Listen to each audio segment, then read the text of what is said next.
क्या आपने कभी सोचा है कि लाल सागर में किसी झट पर हमला होता है और अगले ही दिन भारत का शेयर मार्केट क्यों गिरने लगता है, या फिर अमेरिका और चीन के बीच एक बयानबाजी होती है और आपके बिजनेस का रॉ मटेरियल अचानक 20% महंगा हो जाता है। हम अक्सर सोचते हैं कि दुनिया के बड़े बड़े नेता मिलते हैं तो वो सिर्फ देश की सीमाओं की बातें करते हैं, लेकिन सच यह है दोस्तों, वो बात कर रहे होते हैं पैसे के, व्यापार की और इकोनॉमी की। कैमरे के पीछे ऐसा शतरंज का खेल चल रहा है जिसका सीधा असर हमारे जेब और हमारे बिजनेस हो सकता है, और इस खेल का नाम है जियो पॉलिटिक्स और ग्लोबल इकोनॉमी। आज के इस वीडियो में हम ग्लोबल पावर और बिजनेस गेम को आसान शब्दों में डिकोड करेंगे। अगर आपने इस वीडियो को आखिर तक देख लिया तो मैं गारंटी देता हूँ कि अगली बार जब आप या बिजनेस शुरू करने की सोचेंगे तो आपको खबरें नहीं, उसके पीछे का असली मनी गेम नजर आएगा। तो चलिए शुरू करते हैं दुनिया का सबसे बड़ा खेल। सबसे पहले समझते हैं कि आखिर जियो पॉलिटिक्स और बिजनेस का कनेक्शन क्या है। आज से 100 साल पहले उसी की चलती थी जिसका जमीन का कब्जा होता था, लेकिन आज के समय में जो देश दुनिया का व्यापार कंट्रोल करता है, असली किंग वही है। दुनिया का 80% से ज़्यादा बिजनेस समंदर के रास्ते से होता है। आपने सुएज नहर का नाम सुना होगा। कुछ साल पहले जब एवरग्रीन नाम का एक जहाज वहाँ फंस गया था तो पूरी दुनिया का करोड़ों का व्यापार एक झटके में रुक गया था। यूरोप में कॉफ़ी से लेकर गाड़ी के पार्ट तक की कमी हो गई थी। यही है असली जियो पॉलिटिक्स। जिस देश का इन समुद्री रास्तों पर कंट्रोल है वो चाहे तो किसी भी देश की इकोनॉमी की नष्ट करा सकता है। मिडिल ईस्ट को देख लीजिए, वहाँ रेगिस्तान है, लेकिन उनके पास एक ऐसा खालिस्तान है जिस पर पूरी दुनिया की फैक्ट्रियाँ और गाड़ियाँ चलती हैं, वो है पेट्रोल। इसी पेट्रोल के व्यापार में उन देशों को दुनिया के नक्शे पर इतना अमीर और पावरफुल बना दिया है। अब बात करते हैं आज के खेल के असली खिलाड़ियों की। पूरी दुनिया के मार्केट में इस वक्त 3 सबसे बड़े पावर सेंटर हैं। पहला है अमेरिका।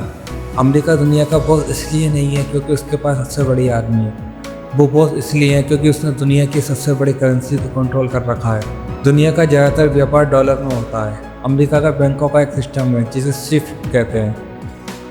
अगर कोई देश अमेरिका की बात नहीं मानता तो अमेरिका उसे इस बैंकिंग सिस्टम से बाहर फेंक देता है, जैसे ईरान और रूस के साथ किया।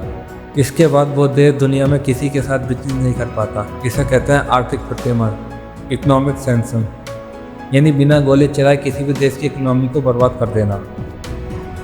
दूसरा है चीन। चीन ने एक अलग ही गेम खेला। उसने बंदूकों से नहीं बल्कि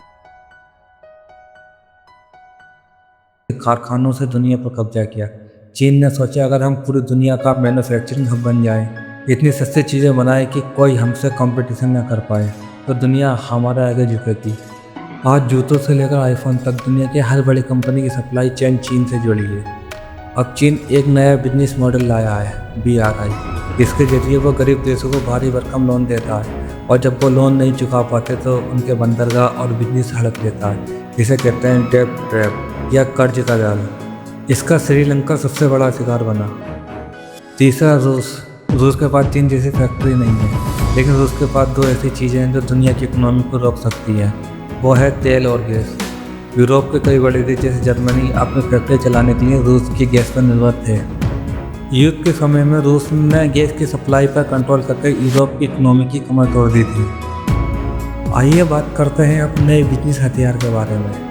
दोस्तों, आज के समय में युद्ध अब मिसाइलों से नहीं बल्कि ट्रेड वार से लड़े जाते हैं। एक देश दूसरे देश के सामान पर भारी टैरिफ लगा देता है ताकि उसका बिजनेस ठप हो जाए। आज के समय में युद्ध semiconductor chip, data economy, supply chain के दम पर लड़े जा रहे हैं। सेमीकंडक्टर।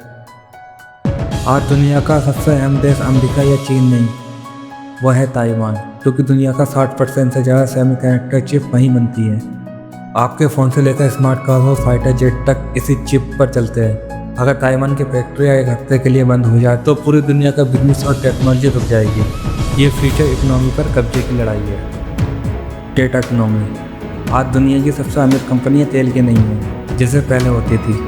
आज सबसे अमीर कंपनियाँ हैं गूगल, मेटा, एप्पल, क्योंकि आज के समय में सबसे बड़ा बिजनेस आपका डेटा है। जो देश ये जान लेता है कि आप क्या खरीदेंगे, क्या देखेंगे, वो आपके देश की इकोनॉमी और मार्केट को आसानी से कंट्रोल कर सकता है। नंबर 3 है सप्लाई चेन। कोविड के समय हमने देखा कि चीन की फैक्ट्रियाँ बंद हुई तो पूरी दुनिया की गाड़ियों से लेकर दवाइयों तक की किल्लत हो गई थी। दुनिया के बड़े बिजनेसमैन समझ गए कि सारा दाव किसी एक देश पर लगाना बेवकूफ़ी है और यहीं से शुरू हुआ एक नया ट्रेंड, चाइना +1। यानी चाइना के अलावा ऐसे देश को ढूंढो जहाँ फैक्ट्रियाँ लगाई जा सकें। और इस मौके का सबसे बड़ा फ़ायदा कौन उठा रहा है? हमारा अपना भारत। अब आते हैं सबसे अहम सवाल पर, इन सब में हमारा भारत कहाँ खड़ा है? भारत ने जियो पॉलिटिक्स और इकोनॉमी को मिलाकर एक नया ही ट्रेंड सेट किया। जब रूस और यूक्रेन में युद्ध शुरू हुआ तो अमेरिका ने भारत पर दबाव बनाया कि हम रूस से तेल न खरीदें, लेकिन भारत ने अपनी इकोनॉमी और अपनी जनता का फ़ायदा देखा। हमने रूस से सस्ते दाम पर तेल खरीदा और उसे रिफाइन किया। मज़े की बात देखिए, वही तेल वापस हमने यूरोप को भारी मुनाफे में बेच दिया। इसे कहते हैं स्मार्ट बिजनेस। आज दुनिया की बड़ी कंपनियां चाइना बंद पॉलिसी के तहत भारत आ रही हैं और यहाँ अपने फ़ोन बना रही हैं। भारत आज दुनिया का सबसे बड़ा कंज्यूमर मार्केट है, 140 करोड़ की आबादी जिसमें ज़्यादातर युवा हैं। दुनिया के हर ब्रांड को अपना सामान बेचने के लिए भारत चाहिए। एक तरफ हम अपनी इकोनॉमी को दुनिया की टॉप 3 इकोनॉमी बनाने की तरफ दौड़ रहे हैं। हमारे स्टार्टअप दुनिया भर में नाम कमा रहे हैं। टाटा, रिलायंस जैसी कंपनियां अब ग्लोबल प्लेयर बन चुकी हैं। जवाब बहुत सिंपल है दोस्तों, आज का भारत किसी के दबाव में नहीं आता। हमारी बाइंग पावर और हमारा मार्केट इतना विशाल है कि दुनिया का कोई भी देश, चाहे वो अमेरिका हो या चीन, हमें इग्नोर करके अपना बिजनेस नहीं चला सकता। तो दोस्तों, यह है जियो पॉलिटिक्स और ग्लोबल इकोनॉमी का असली खेल।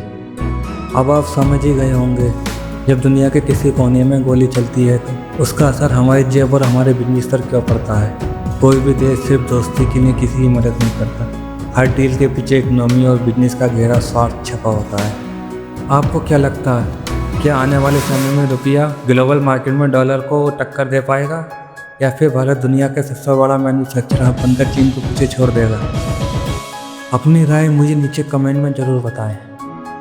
अगर आपको इस कॉम्प्लेक्स बिजनेस और पॉलिटिक्स की सिंपल सच्चाई समझ आई हो तो इस वीडियो को लाइक करें और अपने दोस्तों को शेयर करें।